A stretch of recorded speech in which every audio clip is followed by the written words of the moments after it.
Vice Ganda sumugod na sa rally sa Luneta kasama sina Annie Curtis at iba pang personalidad laban sa korupsyon. Kinumpirma ni Vice Ganda sa kanyang Instagram story ang kanyang pagdalo sa kilos protestang Baha sa Luneta. Isang malaking pagtitipon na layuning ipanawagan ang transparency at pananagutan sa gobyerno.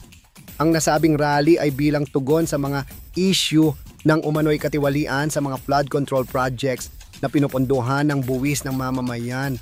Isa itong mapayapang pagkilos kung saan nagsama-sama ang iba't ibang sektor ng lipunan upang ipahayag ang kanilang paninindigan.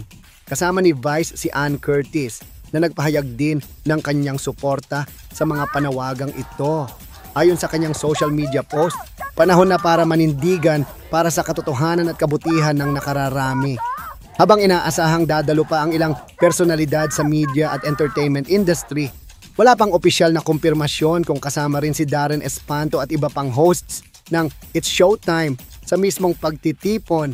Gayunpaman, ang presensya ng mga kilalang mukha tulad ni Vice at Ann ay nagsilbing inspirasyon para sa maraming Pilipino na hindi na manahimik sa gitna ng patuloy na issue ng katiwalian.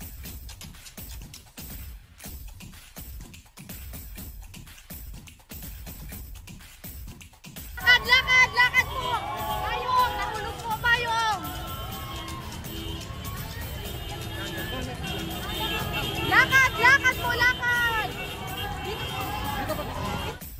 Sa gitna ng lumalalang hamon sa tiwala ng taumbayan sa gobyerno, ang pakikilahok ng mga artista sa mga ganitong kaganapan ay malinaw na mensahe. Hindi sapat ang manood lamang, kailangang makibahagi. Marami ang humanga sa tapang ng mga personalidad na ito na gamitin ang kanilang plataporma upang manawagan ng pagbabago. Sa dulo, ang kilos protestang ito ay patunay na ang boses ng mamamayan, kilala man o hindi, ay mahalaga sa pagtulak para sa mas makatarungan at tapat na pamahalaan.